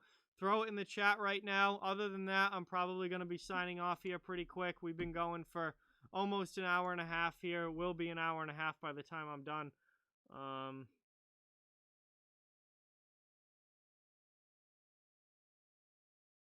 Yeah, honestly, Logan, I think there's a real chance that the Red Wings don't finish last this season. They should be a lot better than they were last year. And with Chicago's goaltending and with Anaheim looking as bad as they are, although John Gibson might be able to keep them out of the basement, there are going to be some other contenders for last place in the NHL this year than just Detroit. I definitely think there's going to be some other teams in the mix for that last place spot. But I think Detroit's improved a little bit, not just a little bit, but a pretty significant amount. And there are going to be some other teams kind of headed down there as well. How do you think the Lightning will be without Kucherov? I mean, obviously it's going to hurt. Now, the Lightning are a deep enough team to where I think they can I think the Lightning can overcome the loss of Kucherov. Like, they're a deep enough and a stacked enough team to be able to win without Kucherov, but it's definitely going to hurt. Anytime you lose a top player in the NHL, like Nikita Kucherov has got to be, you know, even if you don't have him in your top 5, he's got to be a top 8 player in the entire NHL. So, you know, without him, that's definitely going to be a loss out of their lineup on the right side for sure. Yeah, Logan, I completely agree. The Red Wings replaced all of their subtractions with better additions. I completely agree. The Red Wings got significantly better this offseason, and I think there's a real chance that they don't finish last this year. I think there are going to be other teams in the running for last place. And I think the Red Wings could be significantly improved. Yo, Tape to Tape and Revanite, what is going on? Welcome to the stream. Thank you guys so much for stopping in. Really, really appreciate having you here. Yeah, Logan, if it was a different team losing Kucherov, their season would be pretty much tanked from the get-go. I agree. Tampa Bay is deep enough to overcome the Kucherov loss, but at the same time, it's still going to hurt. It's still going to have an impact on their season. And it's going to be interesting to see. Yeah, that's another thing. Alex Nylander not going to be playing for, I believe, 4 to 6 months. So that's this entire season. He's going to be out with, or maybe, I guess there's potential. Maybe he could come back at the end of the season. I don't know why you would even attempt that if you're Chicago. So, yeah, Nylander out with an injury, and Doc now looks like he got a serious injury in the World Juniors tonight. So, man, Chicago, they might finish last. They might finish last in the league. Thoughts on Peyton Krebs? I don't know a whole lot about him tape to tape. I haven't seen him play a lot. But seems like a really, really good prospect for sure. And seems like a very highly touted prospect that could be a really great player at the NHL level. Yeah, no, Kucherov is going to LTIR tape to tape. He's guaranteed. He's done for the regular season. He's going to LTIR. But still, Tampa Bay is still very tight cap-wise, even with Kuch on LTIR. They are very, very tight cap-wise.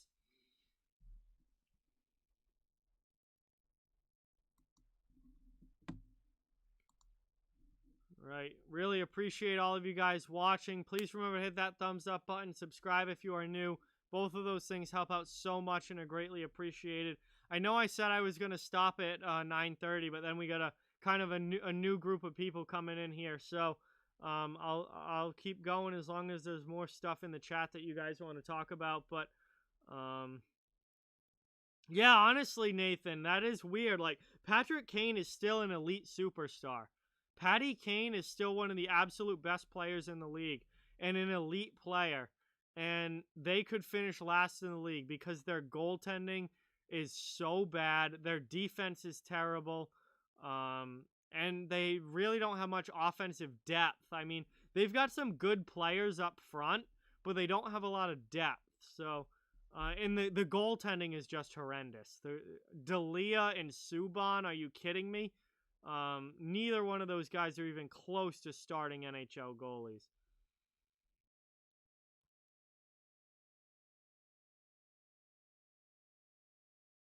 Yeah, definitely, Logan. Definitely. Stamkos, Point, Johnson, Cirelli, Palat, Killorn. Definitely could be the second. Yeah, that would be my picks. That would be my picks for Tampa Bay Lines to at least start the year as well, Logan. Hey, Ian, what is going on? Welcome to the stream. My favorite for World Junior. I mean, I've been saying Team Canada. Now with Kirby Dach down, that kind of takes a hit. I still think Canada's my favorite because that team's absolutely loaded. But losing Kirby Dach with that injury, that really does hurt Team Canada. we'll see. I think, Canada's obviously stacked. Team USA is very good. Russia's pretty good. Sweden and Finland are always right there. So it's going to be a fun tournament for sure. I think Canada's my favorite, though. Yeah, tape to tape. The East Division is the group of death. That East Division is absolutely loaded. Yeah, Ducks re-signed Miller as a backup goalie. He's like 40 now. He's probably in his last season. Howla's a Predator. Yeah, he'll probably be the third line center for the Predators, tape to tape. I mean, he's okay. He's nothing special. We'll see what he does this year. I'm not huge on Howla. Yeah, Revenite. That's not gonna happen with Subban or Dalia, I don't think. Those guys are fringe NHLers at best. I don't see that happening. I think the Blackhawks are definitely gonna finish last place in their division. Well, oh no, they're in there with Detroit. So it's gonna come down to Chicago and Detroit for last place in that division. Hey, Niners fan, what is going on? Welcome to the stream. Thank you so much for being here. Yeah, Ian, actually I do. I think Minnesota probably snags that fourth spot in the West Division. That West Division is very weak compared to the rest of them. So I think Minnesota can snag that fourth spot. I do think a team like LA could give them kind of a run for it. Maybe even San Jose, if San Jose's veterans show up more than they did last season. I think that possibly San Jose could give them a run for it, but my pick right now would be for Minnesota to finish in that fourth playoff spot. I also agree that LA could get it, Logan. I'm right with you on that. But it's gonna come down to LA, Minnesota, and maybe San Jose, depending on the season they have. But my money would be on the Wild to grab it. Arizona's worse than they were last year. Arizona they look like they've gotten worse this offseason. They have no offense whatsoever. I think there's a chance they finish last, honestly. No, Kemper's too good. Kemper's too good for them to finish dead last. They'll probably finish second to last or third to last in that division. I think Ryan O'Reilly is going to be phenomenal as the Blues captain, Nathan. He was my pick for Blues captain, and I absolutely agree with their choice to make O'Reilly captain, and I think he's going to do really, really well. I think the Ducks probably finish last, Logan. Yeah, I'm with you on that. Ducks finish last, then Arizona second to last, San Jose third to last. Who am I missing? I'm missing a team out of there. I guess it would be LA in the first spot outside of the playoffs, and then Minnesota in the last playoff spot out in that West Division. Kemper's contract is up fairly soon, Nathan, I believe. Let me go to Cap Friendly here quick. Kemper, I believe, only has a year or two left on his deal. 2. So Darcy Kemper has this season and next season left on his contract, and then that's it. He's done. So I assume that he'll probably be out of Arizona after next season. Or not this coming season, but next season. Or he may ask for a trade at some point during the 2021-22 season. Yeah, Ian, I agree. LA is a team that could really surprise this year. Absolutely. They have some really, really good young talent on that team for sure. They're up and coming without a doubt. Yes, Logan, I will be doing division standing predictions. Yes. Now that we know what the divisions are, those will be coming probably closer to the start of the regular season. Maybe like the first week of January or something like that. We'll also do another live stream where we do your predictions now that we know what the new divisions are.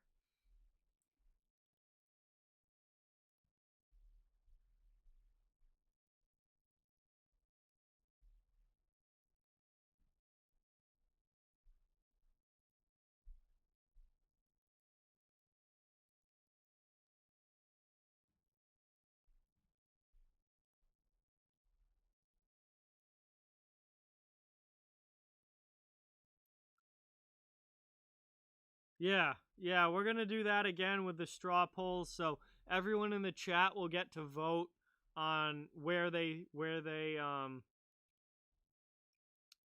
am I even where they think teams will finish in the standings this coming season. So that will be a lot of fun. We'll probably do that towards the beginning of January as well. Hey, it's all good, Ian. I appreciate you stopping in. Thank you so much for being here. Really, really appreciate it. Yeah, Stadium Series is postponed. They're not gonna do any marquee events like that until they are guaranteed for sure that they can have fans in the stands, and probably and not just fans, but like a full stadium of fans. They're not gonna do those events without a full stadium of fans. So yeah, it's probably going to be the 2021-22 season before you see any sort of stadium series or Winter Classic or any of those marquee events like that. Yeah, I thought that was an interesting signing, Nathan. Michael Frolik in Montreal. He's really gone downhill the past couple of years. Frolik's production is significantly dropped off. He's kind of a depth guy. He honestly might play on the fourth line in Montreal, and he might not even be a regular in the lineup on that team. I mean, with the wingers that they've added this offseason, bringing in Toffoli, bringing in Josh Anderson, I think Frolik might not even be a regular in the lineup. If he is in the lineup, it will probably be on the fourth line. His production has really decreased the last couple of years. Hoffman has not signed yet, Ian. Kind of one of the biggest free agent left. Kind of big news that we're waiting on is where Hoffman goes. We'll have to wait and see, but he has not signed yet.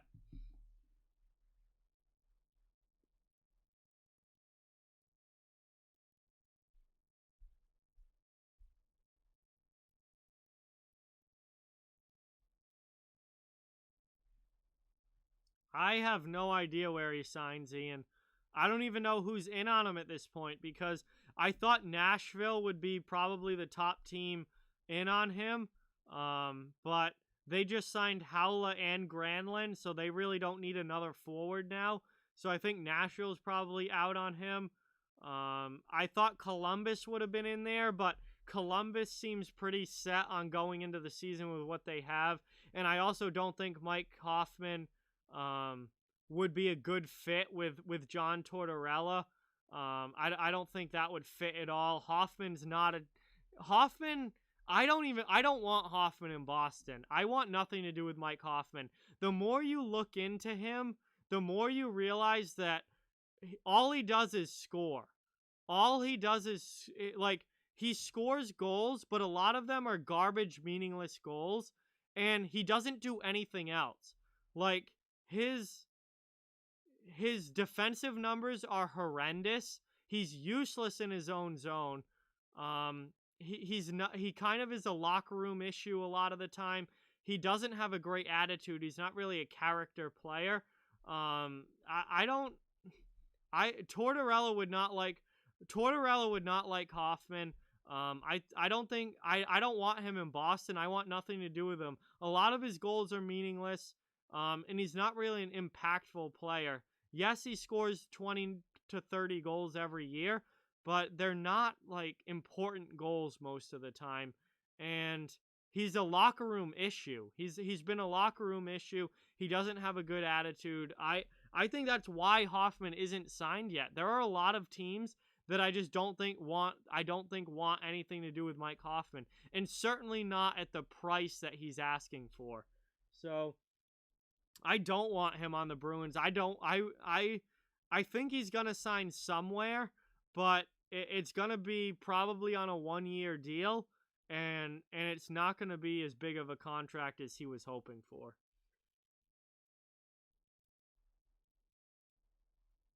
But that's just my opinion. I am not a Mike Hoffman guy. The more I look into it, the less I want Mike Hoffman on my team.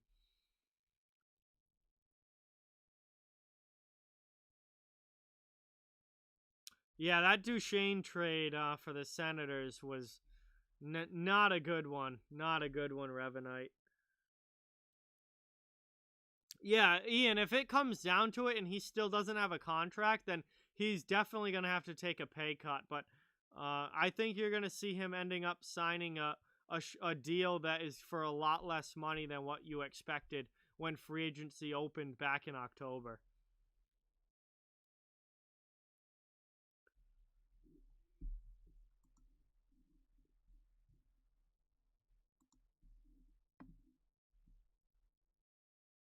Yeah, that was obviously a phenomenal trade for the Avalanche, Revenite, absolutely. But for the Senators, that was one that really hurt the Sens. That Duchesne trade for sure.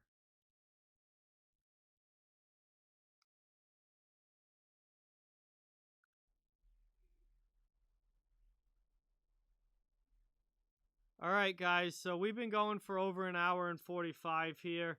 I really, really appreciate all of you guys watching. Really, really do. If there's any last thing that you guys want to talk about in the chat, please put it in the chat, and then I will. I'll try and get to it, and then I'm going to be wrapping up the stream here in the next few minutes or so. But I do appreciate all of the great questions and insights and opinions that you guys have had. Coyotes will have the moon logo with purple on center ice for this season. Wow, that's going to be kind of cool. You don't see that. Teams, I think every team has their main logo at center ice, I think. It's going to be really cool. I wonder if some other teams will try that, especially if they have like good alternate logos. I wonder if some other teams will try to have alternate logos at center ice as well. But the Coyotes have the moon and the purple at center ice. That might be really, really cool, actually, Nathan. And I'm trying to think of other teams. I'm trying to think of other teams that have really good like secondary logos that could do that. Vegas has a pretty good secondary logo. They could try that. What else do we got? Maybe imagine if New York put the Statue of Liberty logo at center ice. Like, how sick would that be? How sick would that be? Yeah, no, that's a really cool idea. And I wonder if some other teams would try some alternate logos at center ice, because right now, pretty much every team has the main logo at center ice. I'd like to see some more alternate logos on the ice. That'd be awesome. Yeah, Merry Christmas or Happy Holidays, Happy Hanukkah, whatever you guys celebrate. Happy holiday season to each and every one of you for sure. Really, really appreciate all the support, and I hope you guys have a great end to 2020. Are the Bruins done adding to defense? I think so, Logan. I've tinkered with the idea of maybe a guy like Sami Vatanen. I think that could really help boost the Bruins defense. But the more I think about it, the more I think that Boston's just going to go into this season with what they've got. They're going to hope that these younger guys really step up in bigger roles this year. And then if it's not working, if they have a really bad start to the season, they could bring in a depth guy, or they could make a trade and they could try to address it once the season gets started. But for right now, I think Boston's done adding, but we'll have to wait and see. I was thinking about Sami Vatanen as a possibility just to kind of fill out that top four. But the more I think about it, the more I think Boston's probably not going to do it, even though I do think it's something that they should be thinking about. Let's see. Minnesota's secondary logo. Do they have one right now? Let me check. No, Minnesota doesn't really have a secondary logo right now, so that would be something that they would have to design and come up with. But that would be yeah, Minnesota could have some really cool ones for sure.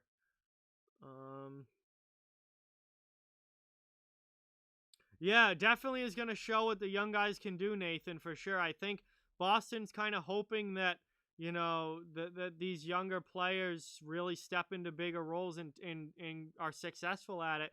And if they do that, then they're not going to have to add anyone else. Vatanen, I think, could be a decent addition, but I think they're going to go with the young guys. Studnicka, I definitely look to make a bigger step for sure. Yeah, that's a really interesting point, Nathan.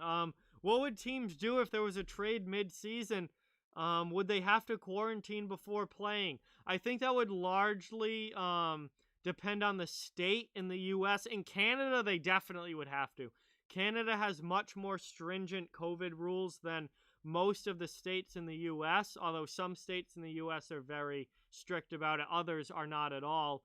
I think it would totally depend on the state. Like, if they were going to Florida or going to Texas or going to a state like that, they probably wouldn't have to. But if they were going to a state like California or New York, they probably would. So that would be really interesting to see how that would work during the regular season, Nathan. I'm not sure what the answer to that is. I feel like it would vary by state. All right, bye, Ian. Thank you so much for watching. Really, really appreciate it. Hopefully you have a great night and a great holiday season. Really, really appreciate you being here. Do I think Zaboro will crack the Bruins roster? I think Zaboro likely ends up on the taxi squad Revanite. I don't think he's going to be a regular player on the Bruins roster, no. Yeah, Red Rubber, I completely agree. The Penguins are a team that I think is going to need a rebuild sooner rather than later. I mean, as long as you have Crosby and Malkin, you're not going to be in full rebuild mode, obviously. They're good enough for the Penguins to stick around for another year or two.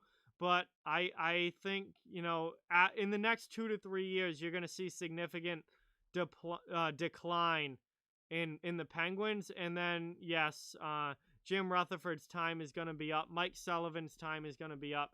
And the Penguins are going to be, you know, kind of looking for a new direction. Logan, I think you're going to see a very much a 1A, 1B situation there with the Red Wings. I mean, I don't know if they're necessarily going to split games exactly down the middle, but I think you're going to see both guys play a significant number of games this year. I don't think there's going to be any, like, one clear-cut starter and one clear-cut backup. I think it's very much going to be a 1A, 1B, where those guys play a very similar number of games and they kind of just alternate who's in, who's out.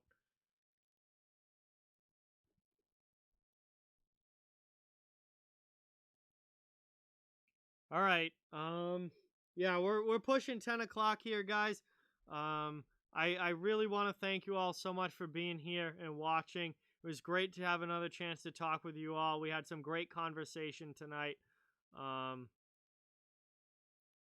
Yeah, Bernier was incredibly good last year. We'll see if he can repeat that performance again this year.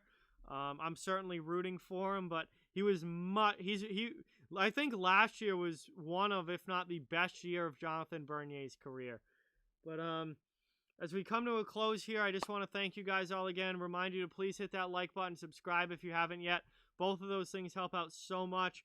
Wanted to get one last stream in here before Christmas and the holidays, and I really, really appreciate all of the support that you guys have given me over the last over this past year and since this channel started, whenever you found the channel. So how many more hats that I didn't know I had? There's still a few up in my closet, I think, but this was definitely the best one, the one that I needed to pull out and make sure that I started wearing. So we'll see. Maybe I don't know. I mean, I have no idea what I'm getting for Christmas, so I guess maybe I could get some new ones for Christmas, but we'll see. Hang on, I'm putting it the wrong way.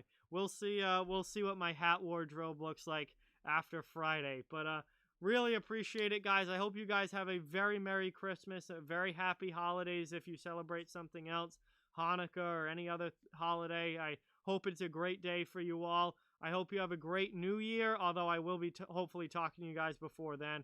Hope you have a great new year. Hope you have a fantastic end to 2020. Cannot thank you guys enough for all the support that you've given on this channel. No, I did not get a Bruins retro jersey, Nathan. I don't believe I have any jerseys coming, but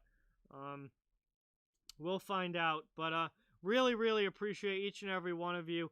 Have a great rest of the week. Have a great rest of the year. And hopefully we'll be talking to you guys soon after the holidays. This is definitely the last stream before Christmas, obviously, with tomorrow being Christmas Eve. But after the holidays, I should be talking to you guys rather soon. And definitely would like to get a stream in between Christmas and New Year's. So really, really appreciate it, guys. Thank you so much. And with that, I'm going to sign off for the night. And with that, that's going to do it for this stream. Have a great night, guys. Merry Christmas, happy holidays, and have a great New Year.